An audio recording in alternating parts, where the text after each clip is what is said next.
Welcome into the well. We're at what, episode 21. We're going back to back today. Lots of 21 podcasts or today. 22? We'll figure it out afterwards. I'm sure I got it. I thought it was 21, but maybe it's 22. So this is episode 21 and a half. We're not sure where it kind of fits. So it's either the half episode or a full episode, and in between 21 and 22. And that's my botched introduction. I'm Drew. And I'm Kat. And we're very happy to have a very special guest today, another guest. We're enjoying this guest spot for the well. It's been awesome getting to meet and learn about people. And today, we're lucky enough to have Kevin, and I'll let Kevin introduce himself. Yeah, I'm so excited to be here. This is my second or third podcast I've been on, and it's always fun, like getting in, like kind of rolling with the punches and seeing how these conversations go. But my name's Kevin. I am the CEO, kind of founder of PurpleCow Brands. So we do like web design, so creative UX, UI design, storytelling, like deep copywriting, story branding type of stuff. And then we do SEO, search engine optimization, and we love it. Our goal is to be like the Buc-ee's of web design in Texas. So we want to have the billboards, the funny billboards with our, our Purple Cow here. We're very Pixar-like in our style and our vibe. So yeah, so that's a little bit about me. I guess I'm from Oregon originally, and now I live in Texas, and I love it. Been here for 4 years, and it's been a fun journey starting at Purple Cow with my business partner, who I went to high school with actually, and we both lived in Oregon and somehow ended up here starting a business together. So yeah, it's been a lot of fun. Cool. That is awesome. So first of all, I love the name Purple Cow, but we start off with a question with all of our guests, and we don't share this in the pre-show convo, but it's going to catch you off guard maybe, but what's your favorite thing to eat for breakfast? Oh, I'm actually not a breakfast person, but if I had to choose, probably French toast. Mainly because, when you go to like a breakfast restaurant, it's always like $25 for food. And you're like, I can make this at home for $1. Yep. It's so true. You're paying for the convenience more than the food.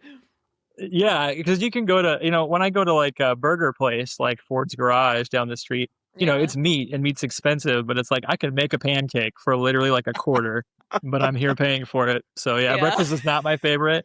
But joke's on me because it's my wife's absolute favorite meal of the day, breakfast. Really? So, what does she like to eat? What's her favorite breakfast food? That she actually likes pancakes. Pancakes are her number one favorite food. Oh, that's awesome. Yeah. So it's like good. Jokes on me because when we go to breakfast, like to a brunch place, she always order pancakes, and I'm like, these are so cheap to make at home. But it's not about that, right? It's about the experience. Right. Yes, it's about so funny. It's about going on a date. It's about connecting. It's all the experience. Exactly. Of course, yeah. It's also about the money, though, right? I know. A little bit. Every now and then, it's good. Yeah. So I have the luxury of understanding what UX UI means, as well as Catherine does. We have deep roots in that space. But I always struggle with this question when people ask me what I do for a living, and I always dance around it. It's always a tap dance because it's very hard because it's such a nuance what I do. So how do you describe what you do for a living to people, like, without having them glaze over? Yeah, it's such a funny thing because when we're working on our sales pitch and we're out networking, that's one of the things we've learned is there's sort of the ego side of, I want to say I'm a UX UI designer, right? I want to say I'm a creative copywriter. I want to say I have a degree in product management, but no one really cares at the end of the day. What they care about is the fact that I'm a web designer at the end of the day.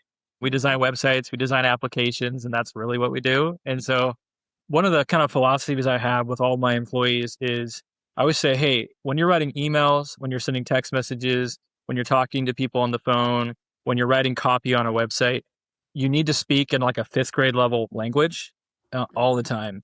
And if you're speaking above that, you're saying things like UX, UI, or, SEO, or talking about, backlinks or something, most people are going to gloss over that pretty immediately. And so I'm always like, okay, at a 5th grade level, what would I say to somebody? In my day-to-day life, people know what a website is, and they know what web design is, and they can understand that. So I usually just tell people, hey, we're a super creative web design agency, and we're just obsessed with websites.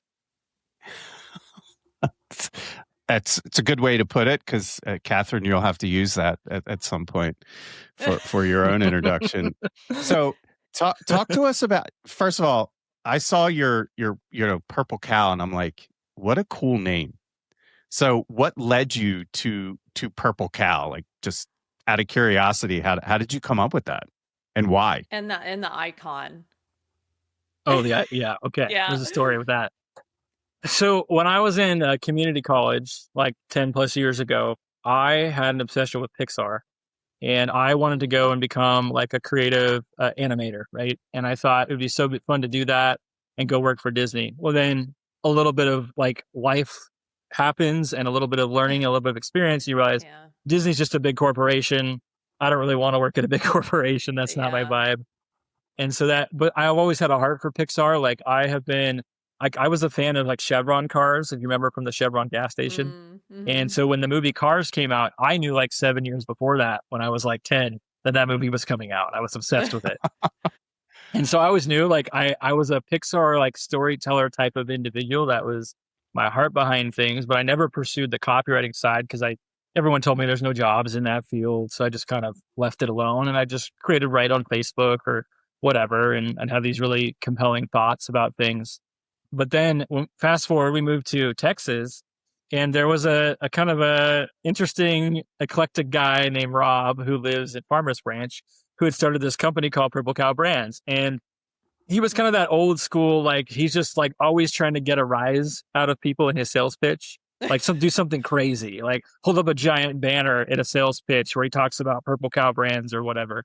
But I would say they were trying to cater to like the least of these in their approach.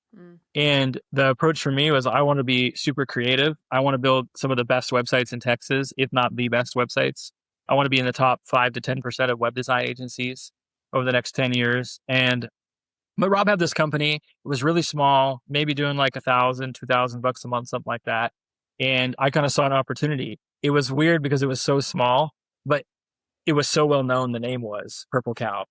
And the story behind why Rob used that was, it was from a book that was about standing out in the field. And like, if you saw a purple cow while you were driving down the street, like that would stand out, right? And most businesses don't stand out. They're not remarkable. They're not interesting. They don't have a great sales pitch. They don't have a unique set apart. And so we really wanted to change the game. So I kind of fell in love with the name through that process. And he had this funny little logo that was 2D and was super pixelated. It was a picture of a cow with like some sunglasses on. And I was like, this is not me. This is like not creative, like defined enough. And I was like, man, I really want like a Pixar level type of thing. So I took an AI and I started generating ideas and just thinking through like what I want this to look like and just prompting different things. And this was right when ChatGPT first came out. And I came up with something pretty similar to this, not exactly this, but pretty close. And then I hired a really gifted, talented graphic designer, a friend of mine, to kind of bring it to life for me after I had prompted a few ideas.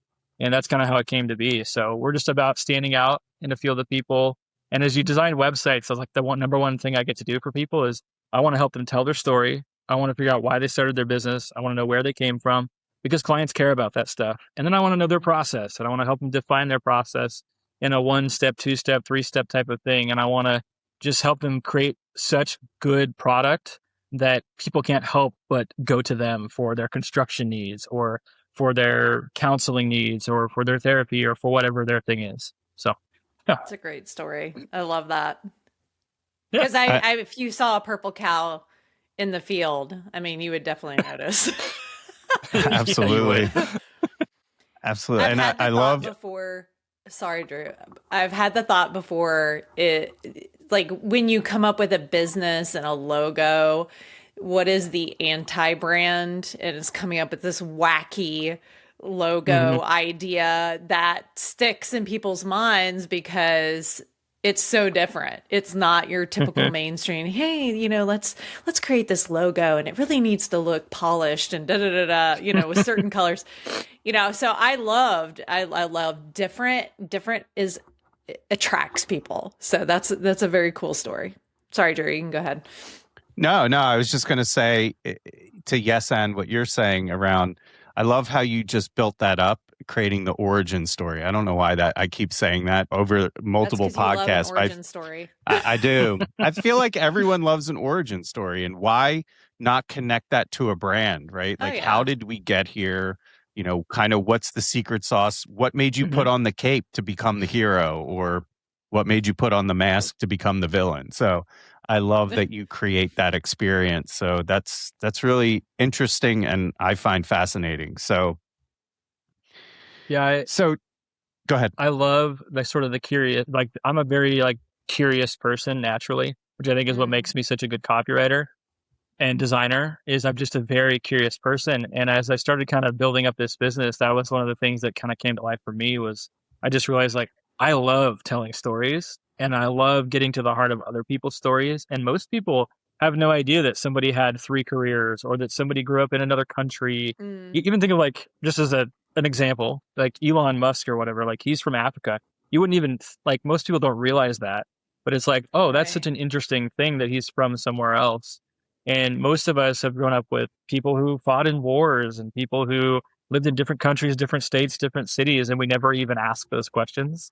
And I think it can create such a connection with people. Like most small business owners, they care a lot, they care deeply. And for some reason, they don't want to talk about that. And I try to encourage people like, hey, let's like that's a part of why people will choose you. Like it's why you have integrity. It's why you're honest, right? Or is the origin story of you. So I love that.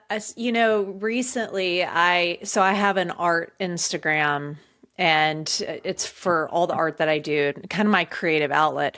And I had been scheduling a lot of posts through a tool of things from my life. So, jobs I used to have or things that I had created creatively.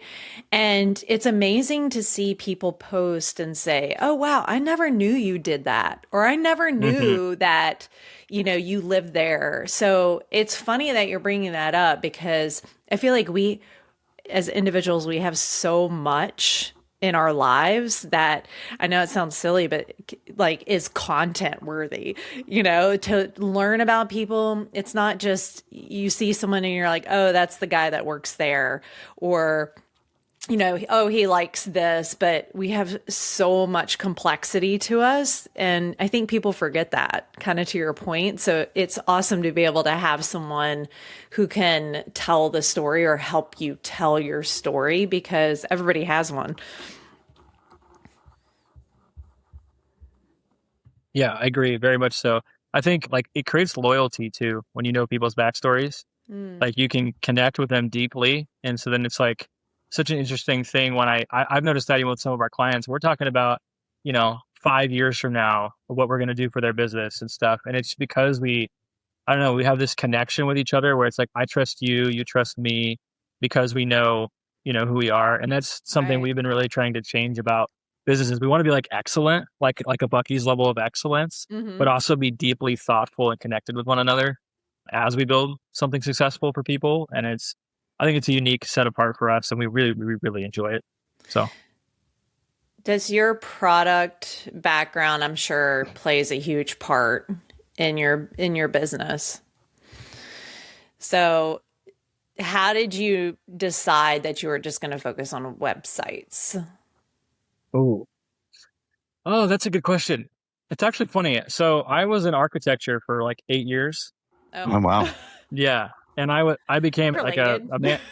Yeah, it's related, I suppose. But I was a director of architecture and design, and I was doing 3D modeling in the space. And I think I grew up in a trades family, and so it's like kind of funny, but you kind of end up where you start to realize as you get older, like a lot of the things you pursue, like enjoy, things that you love, are actually just the people around you love those things, and you haven't yet created your own identity in what it is that you like. It can be clouded by bad past experiences, family life, whatever, just not feeling heard enough. And so then as you get older, you start to sort of realize those things.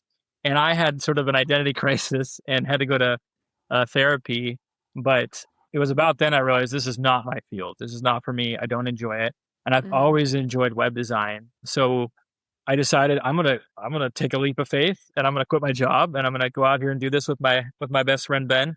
And we jumped in kind of full steam ahead. Probably 2 years prior, we were working up to it, kind of trying to figure out, do we design apps? We started doing a SaaS app for a while. Then we decided, do we sell apps or do we build apps for other people? Are we a dev company? Like, we went through all those kind of things to figure out our story. And even when we bought PurpleCow, we then struggled with the identity of Rob, the previous owner, right? Of like, what is that our identity? Is that his identity and how the business is run? And that had to shift over a bit of time. And I would say about 9 months in, so probably last August, like quitting my job and being in it full time, I had lost like the direction. We were doing ads, we were doing email campaigns, we were doing everything related to marketing. And I was like, man, I am not doing any of these well. Like, I'm just overwhelmed and I'm not an expert at any one of these things. And it's really frustrating. And I went to Ben and we talked through it a bit. Both of us had been feeling this of like, we're techie people. So technically we could do anything, but what is it that we want? And I had remembered, a couple of years prior, like, I was like, man, I really want to build websites and I want to tell people stories. And we sat down and said, we got to get back to this. And so we stripped away everything else. We told all of our clients, I'm sorry if we sold you something X, Y, and Z. We're not going to offer that anymore. Do you want this new service?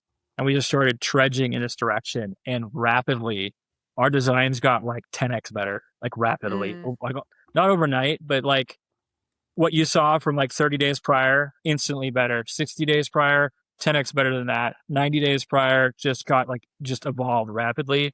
So I'd say we're one of the best web design agencies around DFW for sure, certainly at a small scale. And we're not even close to done learning and growing in that space, but we just wanted to be known for something. And I felt like if you're known for everything, you're known for nothing. And I just really wanted to be known for something.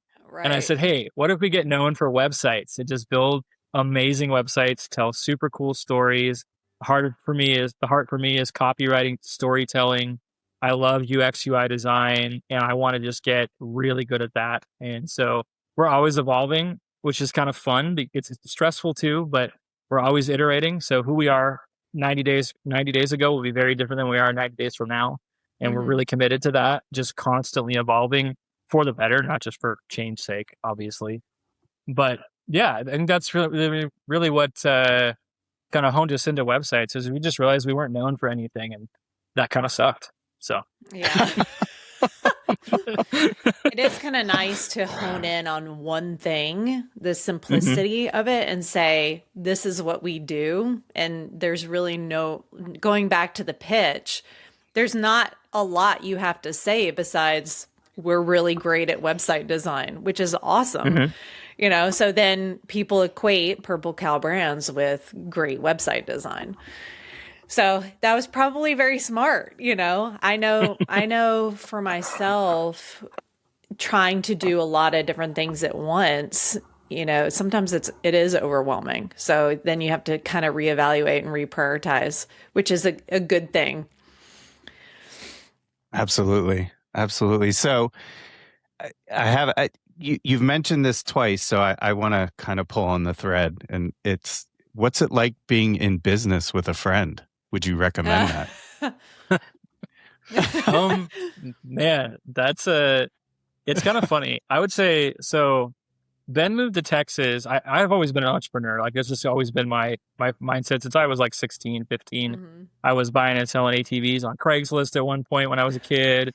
I was at all this money going through my account. I may or may not have paid taxes on when I was 15. And it was kind of funny because I moved here and I was running in my architecture business. And then Ben just got really burned out of his job doing mechanical engineering. He was working for Northrop Grumman, which is a massive corporation.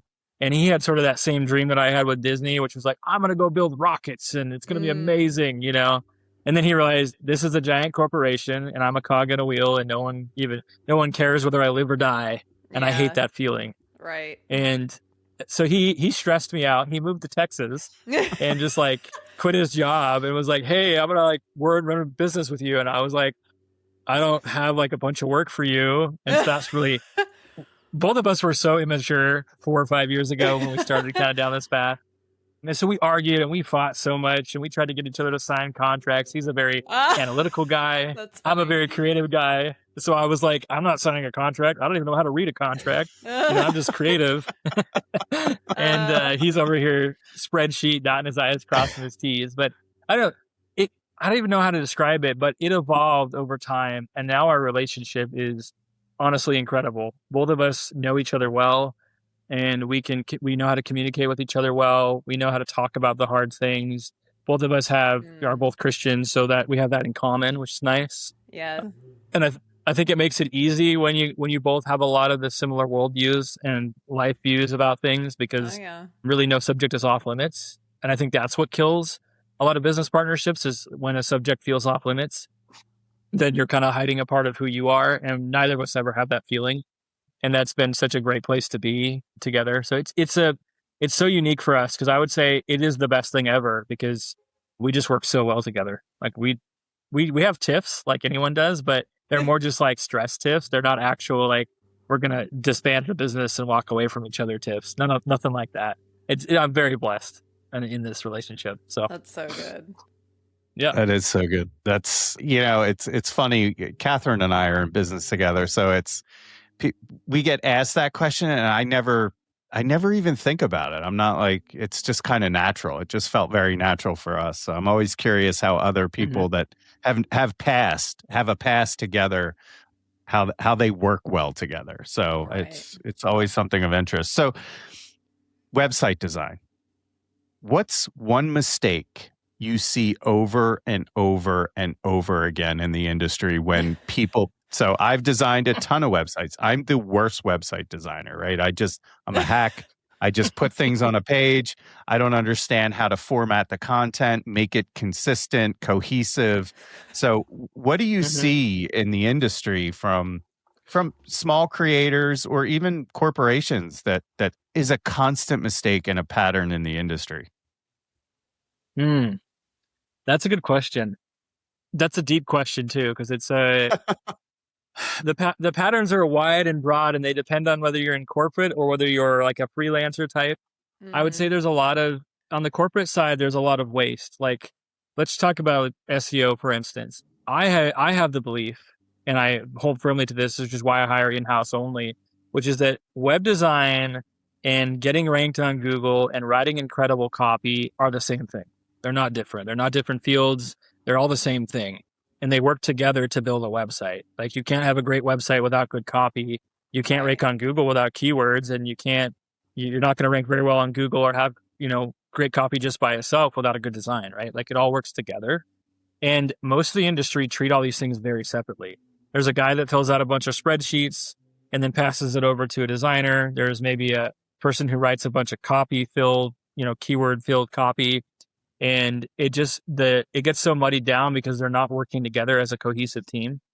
And so I have really struggled with that, even just hiring people, because people come to me with that idea that they're gonna work separately and they're gonna do like their own copywriting. They're gonna pass it to a designer, and a designer thinks, well, I'm gonna just design stuff and I'm gonna pass it off to a copywriter, and a keyword guy thinks he's gonna research a bunch and put it in spreadsheets and then have no responsibility to implement any of it.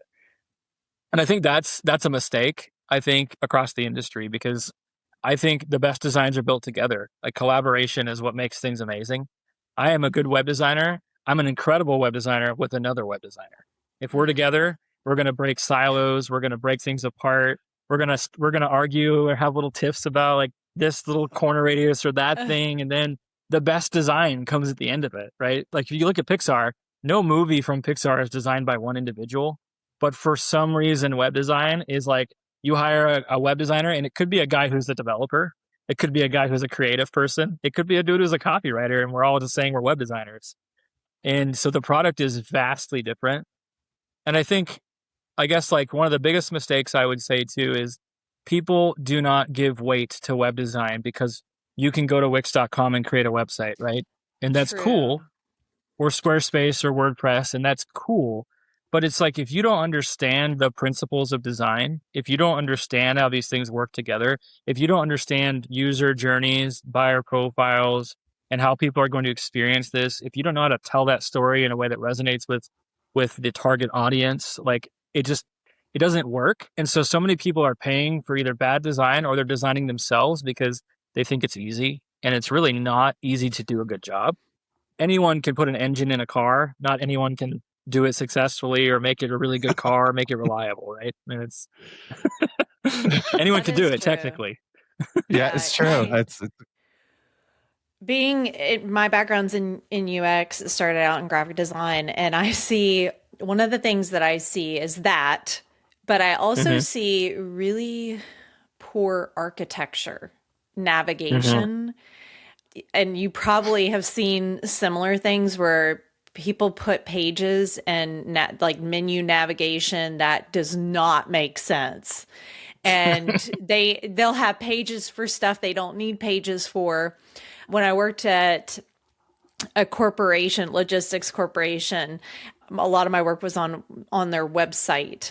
And it was amazing to see how many old archived pages were still floating out there. So you could search for it, the page on Google, and it would pull up, but it would have no real good information on it, or it was outdated by 5 years.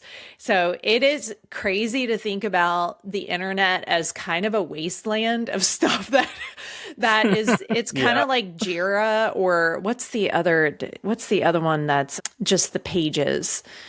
Do you remember, Drew? Confluence. Yeah. People at companies are always like, oh, we need a Confluence page for that. We need and there will be like a million Confluence pages that no one ever goes to ever again.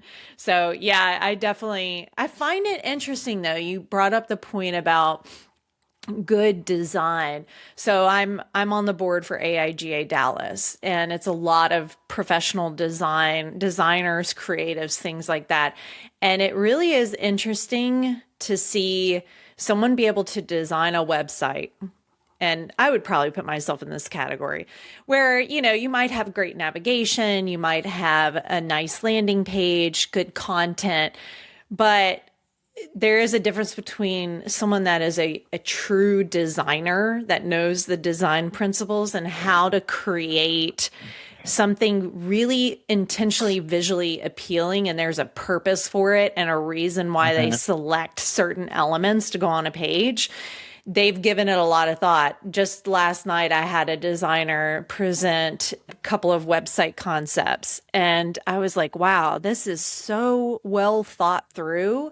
And a lot of people that are not in the design world or in UX or UI, they don't get that. They don't understand it, but they know that something will look good, versus something that looks okay, but I wish that, and I hear this a lot, I wish we could socialize that more, that there are things, you can create stuff on AI, ChatGPT, you can create your own website on Wix or Squarespace, but having someone actually, like a true designer, design something is a totally different animal than something that you just kind of hack through. So I do see that a lot. So that makes a lot of sense.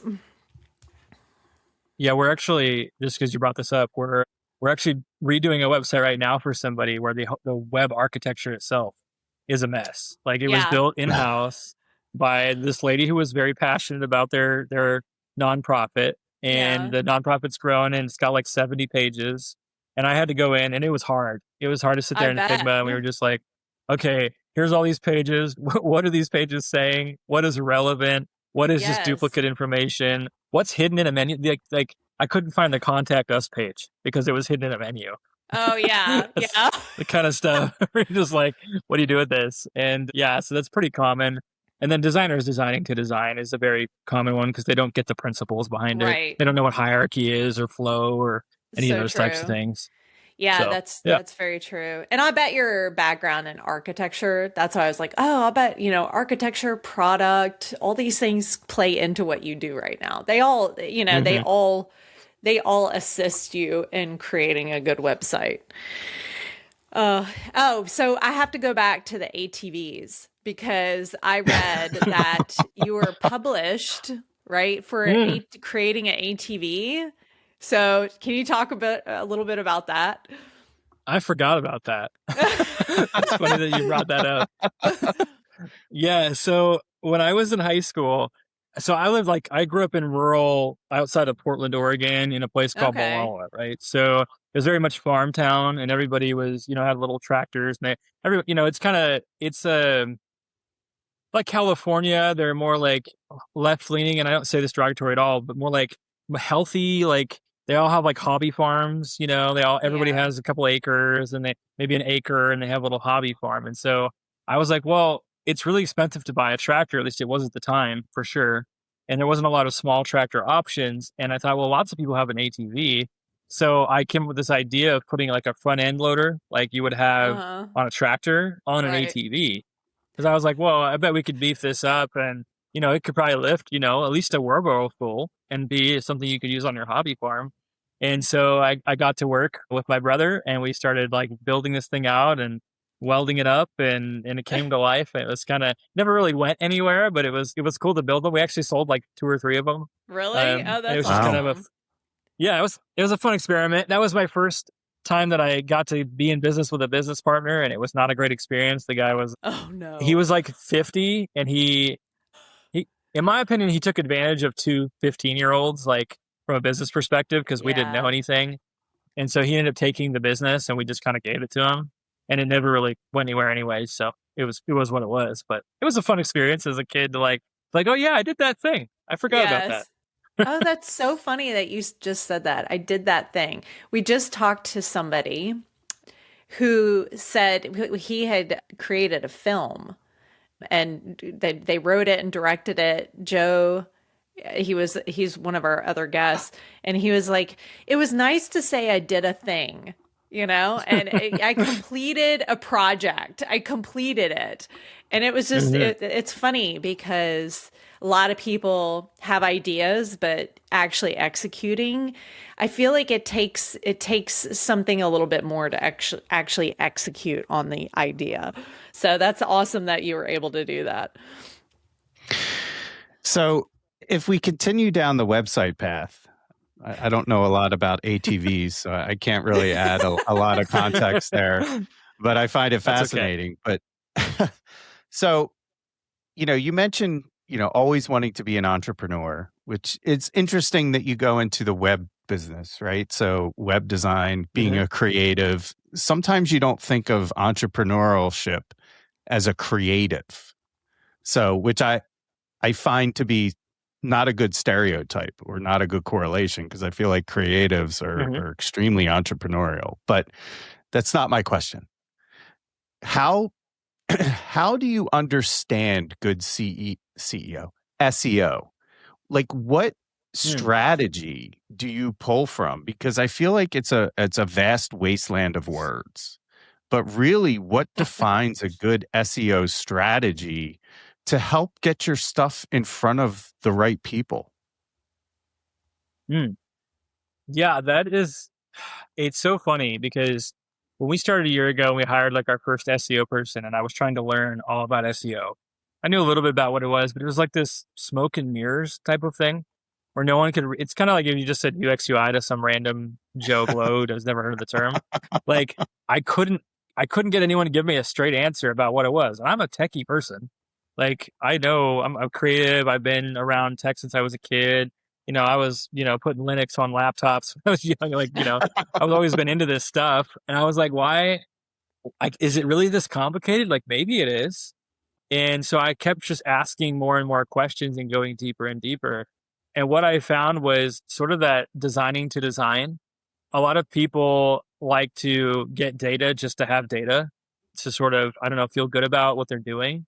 But really, SEO is pretty simple. You need to get your website to rank on Google. So when somebody searches on Google for web design in Dallas, your website shows up. Like that's the name of the game. It's not that hard to understand once you really boil it down. So we're going to take a keyword that somebody searches on Google, like web design in Dallas, and we're going to insert that in the copy of your website. And we're going to follow a certain structure that Google respects so that when it crawls like the code of your website, it's oh, one second. My computer's doing something weird. There we go. When it crawls the code of your website, it can go and read this information. It finds those keywords. But then the thing that makes it really rank well is having good design and good copy. So once Google gets there and once Google sees those terms that like this is a page people are searching for, then it's going to read it and it's going to learn about it. And it's going to ask, is this good information? Is this the type of things people are looking for? Does this inform a buyer about this product or service? And then it decides to elevate you up the up Google, basically. That's kind of how it works. It's not crazy complicated. So when people ask me like, what's a good strategy? I'm like, honestly, really good creative that is purposeful, really good design. It is really good copywriting that is story driven, that answers good questions, that talks about a service at a 5th grade level in a way people can understand it. And then that has keywords implemented and good structure throughout the website. And I think that is the strategy. I mean, it's not crazy hard to do. It's just, it's hard in the sense of like, you got to get a team together and you got to design well and you got to write well and you've got to do good research based on all those things. And I think that's what people are doing really poorly is a lot of companies, SEO companies, don't own the website. They just like write copy and put some keywords in it and they pass it off. And I think that just kills the effort and it just doesn't go anywhere. That's why I think why so many people have issues getting websites to rank. So it's a good way to put it. And I like how you define kind of the hard work that goes into it to build up that that information to hit the SEO differently than just putting a bunch of crap like word salad in there. So that kind of leads me to, and I don't know about anyone else, but I have AI fatigue. I feel like everything I touch getting fed some AI story, or it's like a new fear is unlocked around AI for me all the time. So how do you see AI either impacting, disrupting, complementing, all the above? You know, how are you utilizing it to stay relevant, but also not have you work yourself out of a job? This is a tough question without sounding like I'm obsessed with AI. I'm like everyone else, you know, like I'm a boomer who's like just stoked about AI and doesn't really know anything about it, but I use ChatGPT. I hate talking about AI because of that. We use it for like deep research, you know, when we're like writing copy and trying to understand what to write about. It is amazing for deep research. I have custom written AI prompts that I've built that actually take a bunch of copy that I've written. And then it has I have a discovery document where I spend like an hour and a half to 2 hours with a client. And I fill in this discovery document, just asking the really thoughtful questions so I can get their voice. And then it spits out like it can literally, while you're designing in Figma or Framer, you can literally write copy at the same time, which influences your design. And so that's how we use it like heavily is we want to write really, really good copy in the owner's voice and kind of guide it in that way. And we found we love AI. We use it all the time, but I don't know what the future holds with it. I don't know if I'm going to work myself out of a job. I can't speak. Like my business partner and I are talking about it all the time. Next quarter, our whole goal is to get our team to use AI more, like to teach them not to replace themselves, but we want to do better work, more thoughtful work, tell better stories, create better designs. And that is our framework for when we use any tool, whether it's AI, whether it's Framer, whether it's Figma, whatever the tools are. That's kind of the way that we use it. But I do have concerns for people who are doing a lot of just manual work, I guess. Like a lot of people, like think about Microsoft Word, right? Or Excel or Google Sheets, those types of things. I think all those things are going to go away rather rapidly because AI, you can prompt it to build you a spreadsheet. You can prompt it to figure out formulas. You can prompt it to lay out a document in a creative way that's structured. Like it's amazing what you can do with it. And I think I have some concerns, not so much. I think creatives are going, this is just my personal opinion as a creative who's definitely not biased. I think that creatives are probably the future of a lot of this stuff right now. I think that for the longest time, you've needed developers, you've needed a lot of people to do the work, like just the actual work itself, the back end stuff. And I think we're moving into a world where if you are a super creative person with a vision and you can prompt it well enough, you can define it well enough, you can use these tools to your advantage, I think there's a world where creatives are sort of the lead on things, and the devs actually take more of a backseat where they're there to support you. They're there to look at your prompt and say, this prompt is really poorly written. We could write it better so it doesn't suck out so much data, right? I think there's a lot of that that's going to happen. But I don't know, there's a lot of fear mongering. And I think every year, I think back to like the 1930s when washer and dryers came out and people said, Yep. what are we going to do if we're not Yes. putting our laundry on a hanger, or what are we going to do if we drive cars and we don't have horses anymore or whatever? Like there's always a new fear unlocked and always this idea of a utopia. And I don't want to be someone who like has my head in the sand to say those things can't happen. But I also feel like all we can do is do what we can do, right? And do it well. And if that day comes, then we'll have to figure out what to do when that day comes. But I think for now, I think people should embrace AI. I think people should use it to do better work, to become better designers, to become better writers, to become better SEO people or whatever your job is, better project managers. And I think you'll do well to do that. That's my opinion. So, yeah. So I appreciate that opinion because we are heavy AI users as well. To my detriment, Yes.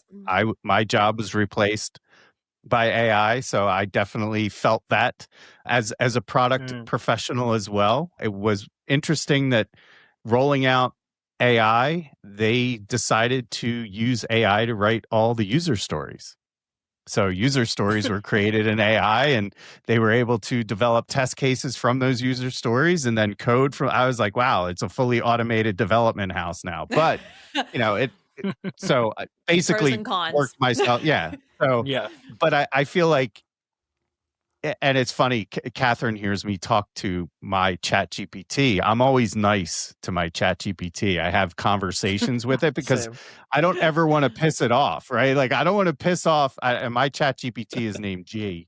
I don't ever want to piss off G because literally I don't want it going after me or giving me bad info or just basically giving me a hard time. So I try and be very nice to my artificial intelligence so we can continue to have a good relationship together. So they'll I think do of you at the end. Yes, exactly. As they'll spare my life or at least put me in some sort of service or something. Who knows? That's right. Who knows? So I do appreciate the partnership aspect of utilizing AI. And I really never thought about it from a creative perspective that creatives could be a leader in that space. So that's an interesting angle that I think I really appreciate that point of view. And I think more people would appreciate that point of view as well to kind of tone down some of the replacement theory, right? Like AI to me it's a tool and it all depends on how you utilize it. Yeah. Tools. Yeah. Absolutely. I want to pivot away from work for a minute and talk about what you and your wife enjoy doing together outside of work. Well, we're, they say opposites attract because we're pretty opposite. She loves to hike and like travel. And I'm like, that's expensive. We should stay home and I should work myself to death because one day I'm going to be a millionaire or whatever.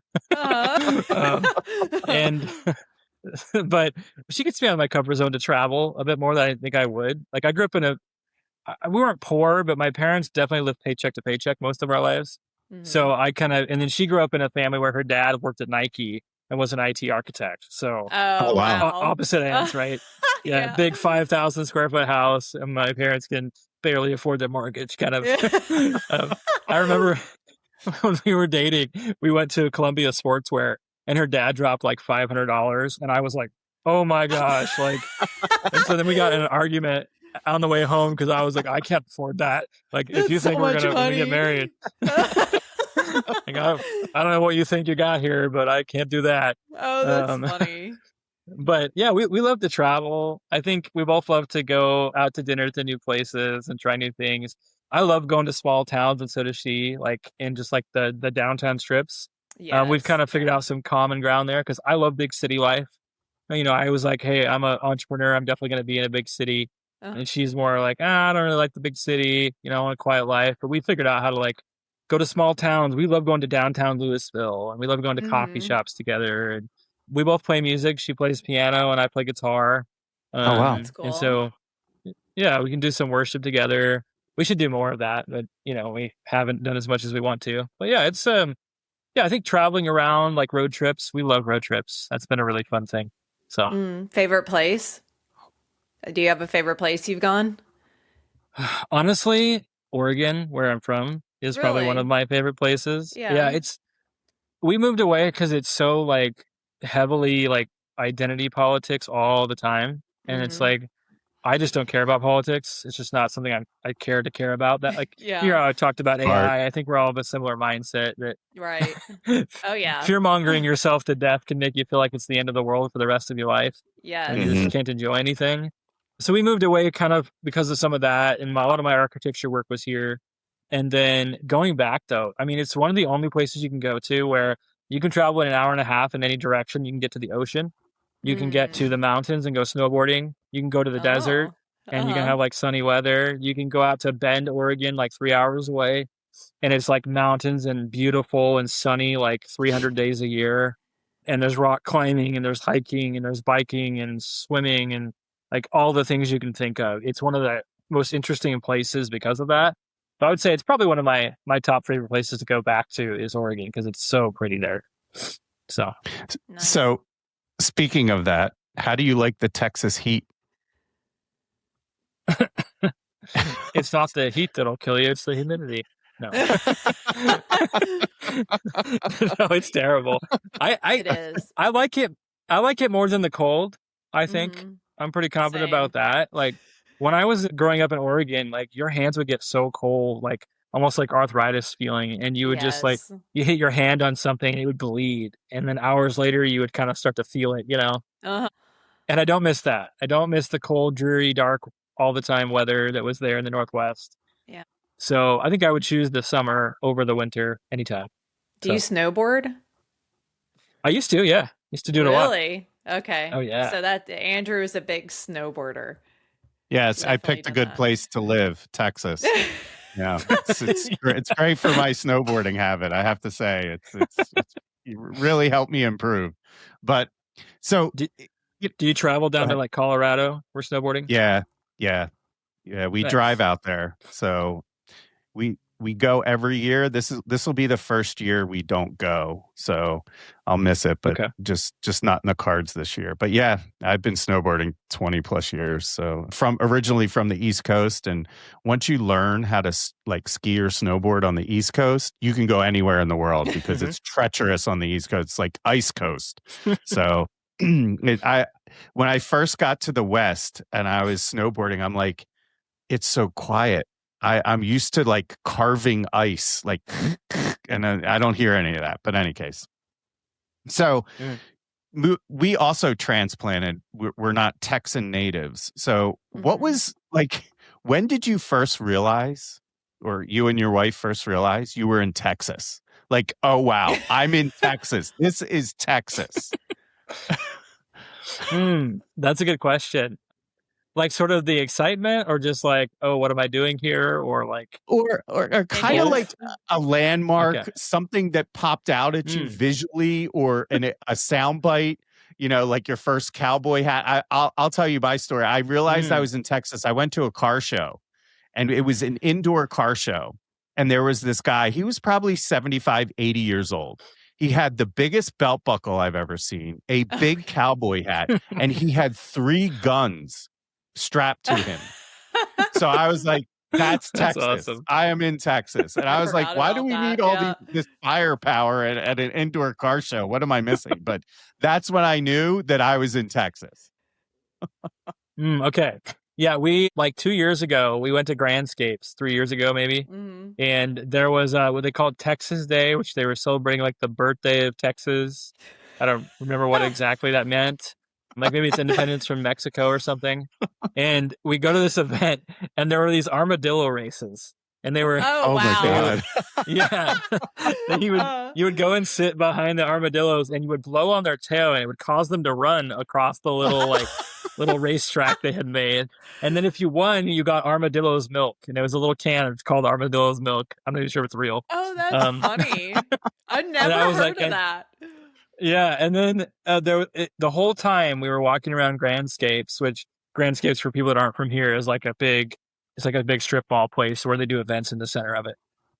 And they had like the same 7 songs playing over and over, which was All My Exes Live in Texas, Deep in the Heart of Texas, and it was like on loop the whole time you were there, and you're just like, but you're getting like that Texas spirit, like, yeah, Texas, the spirit of everyone around you. Everyone's like, yeah, it's Texas, and people are wearing cowboy hats, and then there's armadillo races. It's so funny, and there's kids everywhere. That's hilarious. It was pretty hilarious.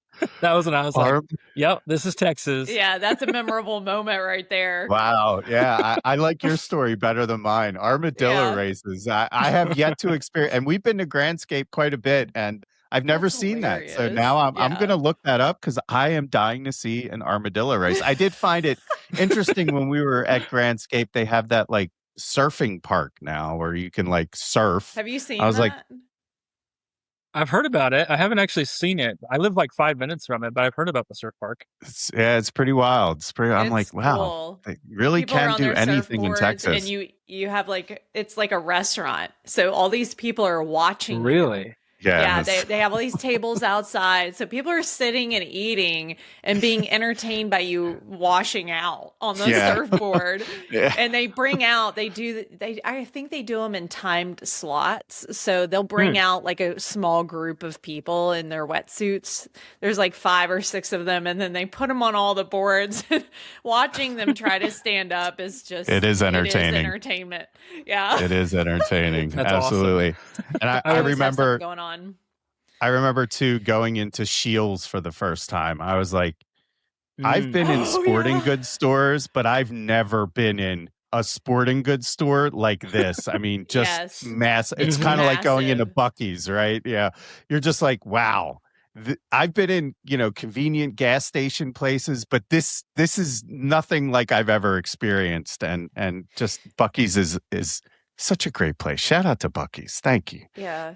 You know how they always talk about amazing. Texas, everything is big. I don't think you really, well, for me, I didn't really realize, it didn't really resonate that Texas, everything is big until I went on a trip to Europe.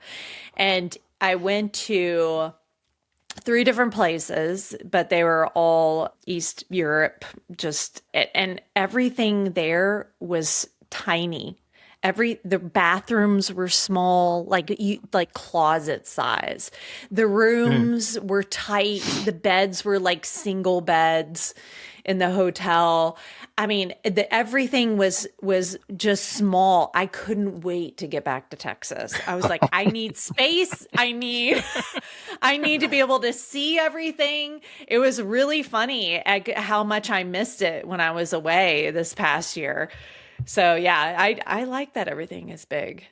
Yeah, it's the just for people listening, the Shields place is so big. There's a Ferris wheel inside of it. It's like a full-on Ferris wheel you can ride, and then there's a full-on like 4-seater airplane just hanging from the ceiling in the corner, just like it's like almost like it's like just a little toy hanging from the ceiling.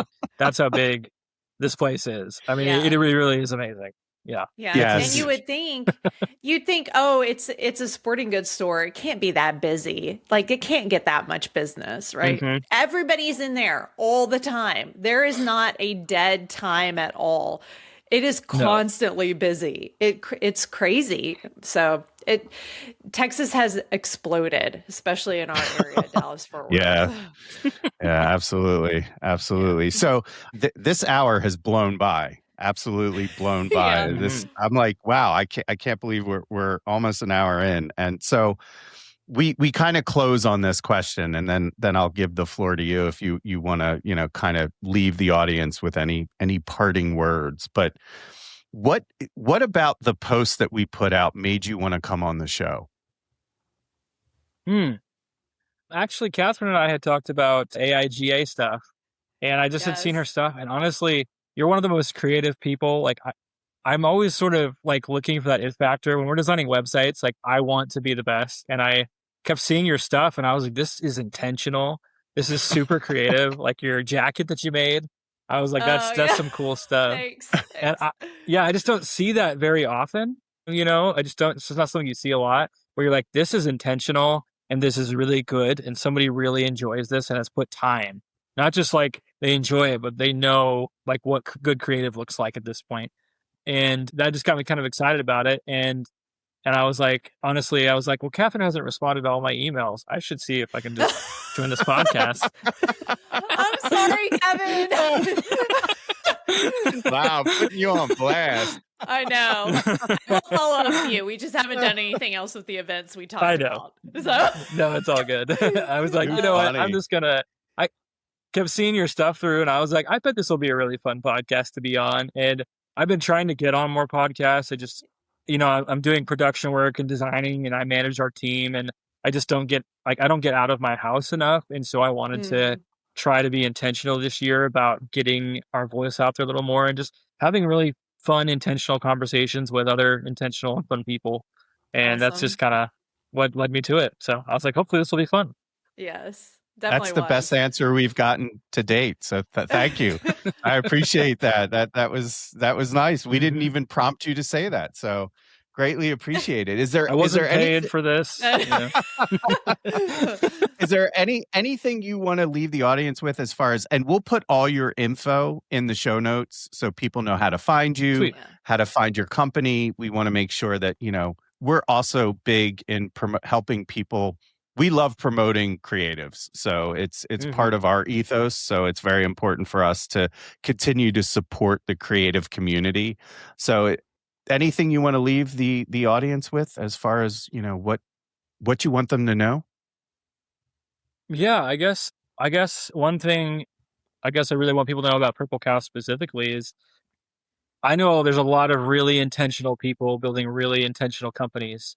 And if you need somebody who really can help you build a website and not just build a website, but get your story on paper, help you figure out your user journeys and who your buyers are and how to speak to them in an intentional way, something you're really proud of. Like you say, like, this is my website. I'm very proud of this.